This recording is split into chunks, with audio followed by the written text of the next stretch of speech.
रविवार दिनांक 3 मार्च 2024 रोजी शेगावचे जे गजानन महाराज आहेत ना, शेगावच्या गजानन महाराजांचा प्रकट दिन सोहळा आपण घरीच कसा साजरा करायचा ना, ते मी आजच्या या व्हिडिओमध्ये तुम्हाला सांगणार आहे.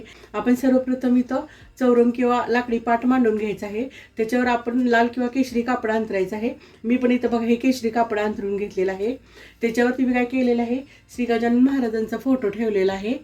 गजानन महाराजांच्या फोटोच्या शेजारी आपण कलशाची स्थापना केलेली आहे आणि त्याच्यासमोरच खाऊच्या पानाचा विडा ठेवलेला आहे.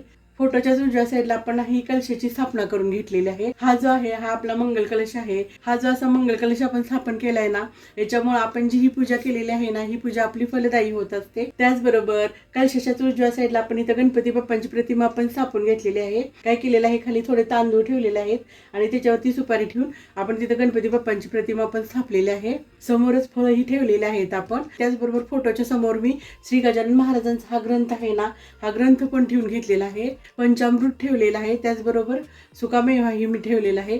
वाटीमध्ये प्रसादासाठी खडी साखर ठेवलेला आहे.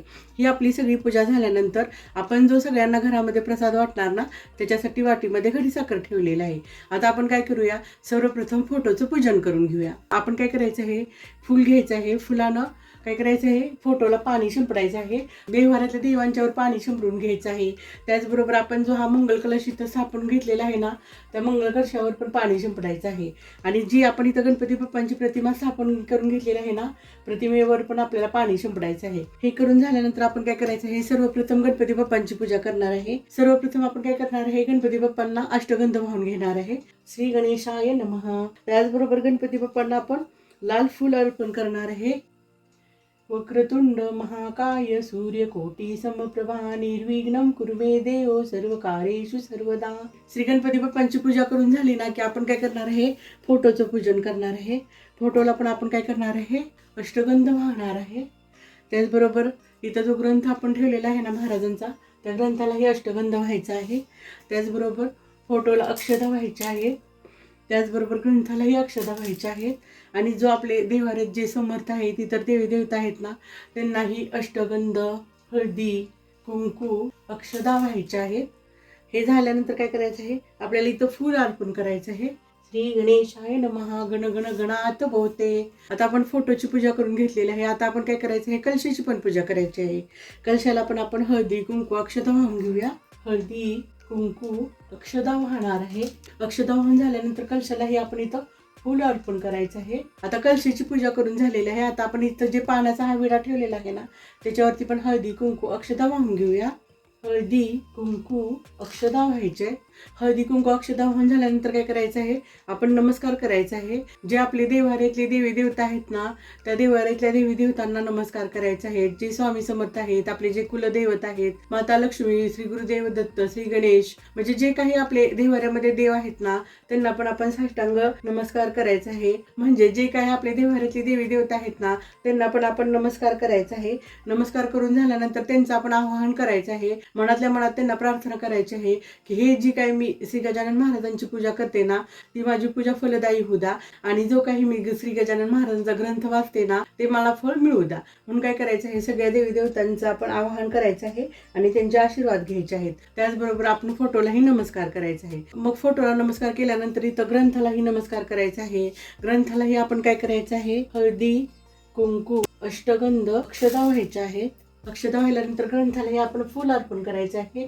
फूल व्हायल्यानंतर काय करायचं आहे, श्री गजानन महाराजांचा जो आपण इथं ग्रंथ ठेवलेला आहे ना, तो संपूर्ण अखंड ग्रंथ आपल्याला या प्रकट दिनाच्या दिवशी वाचायचा आहे. ते तसं अखंड ग्रंथाचं पारायण केल्यानंतर हे जे श्री गजानन महाराजांच्या उपासनेचं पुस्तक आहे ना, त्या पुस्तकामध्येच श्री गजानन महाराजांचं आवाहन आहे, श्री गजानन विजय ग्रंथ. त्याचबरोबर या पुस्तकामध्ये जे हे दुर्वांकुर आहे ना, ह्या दुर्वांकुराचं पण आपल्याला इथं पठण करायचं आहे. त्याचबरोबर श्री गजानन महाराजांचे जे हे अष्टक आहे ना, हे गजानन महाराजांचं अष्टक हे आपल्याला इथं पठण करायचं आहे. गजानन महाराजांचं अष्टक पठण करून झाल्यानंतर हे जे भजन आहे ना, गण गण गणात बोते, हेही आपल्याला इथं म्हणायचं आहे. श्री गजानन महाराजांचं भजन म्हणून झाल्यानंतर शेवटच्याच पानावर आपल्याला ही श्री गजानन महाराजांची जी आरती आहे ना ती आरती करायची आहे. अशा प्रकारे प्रकट दिनाच्या दिवशी श्री गजानन महाराजांची आपल्याला उपासना आणि सेवा करायची आहे. ही श्री गजानन महाराजांची पुस्तकातली उपासना करून झाल्यानंतर आपण काय करायचं आहे, श्री गजानन महाराजांची आरती करायची आहे.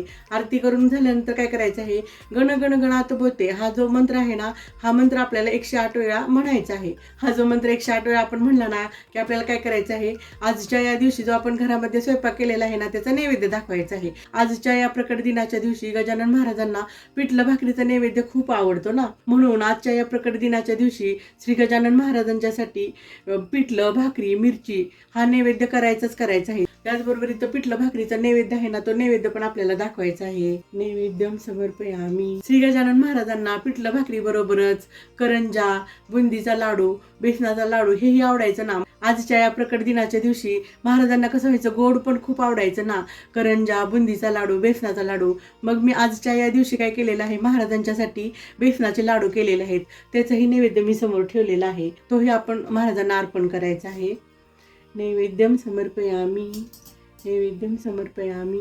त्याचबरोबर देवघरातले जे आपले देवी देवता आहेत ना, त्यांनाही आपण जो काही नैवेद्य केलेला आहे ना तो नैवेद्य दाखवायचा आहे. त्याचबरोबर आजच्या या दिवशी गाईला नैवेद्य द्यायलाही कधीही विसरायचं नाही. कारण काय होतंय, ज्यावेळी आपण असं गाईला नैवेद्य देतो ना, त्यावेळेस आपण ज्या कुठल्या गुरूंची किंवा ज्या कुठल्या देवी देवतांची उपासना केलेली आहे ना ती त्यांच्यापर्यंत पोहोचत असते. म्हणून महाराजांच्या आजच्या या प्रकट दिनाच्या दिवशी गाईला नैवेद्य द्यायला कधीही विसरायचं नाही. त्याचबरोबर मी तुम्हाला सांगेन, आजच्या या दिवशी तुम्हाला जेवढं जास्तीत जास्त अन्नदान करता येईल ना तेवढं तुम्ही अन्नदानही करू शकताय. कारण कसं होतंय बघा, महाराजांना अन्नदान करणारी लोक खूप आवडायची ना, म्हणून आजच्या या प्रकट दिनाच्या दिवशी तुम्ही जास्तीत जास्त लोकांना अन्नदान पण करू शकताय. अशा प्रकारे तुम्हीही 3 मार्च 2024 रोजी श्री गजानन महाराजांचा प्रकट दिन साजरी करा आणि श्री गजानन महाराजांचे कृपा आशीर्वाद घ्या. गण गण गणात बोलते. जय गजानन श्री गजानन.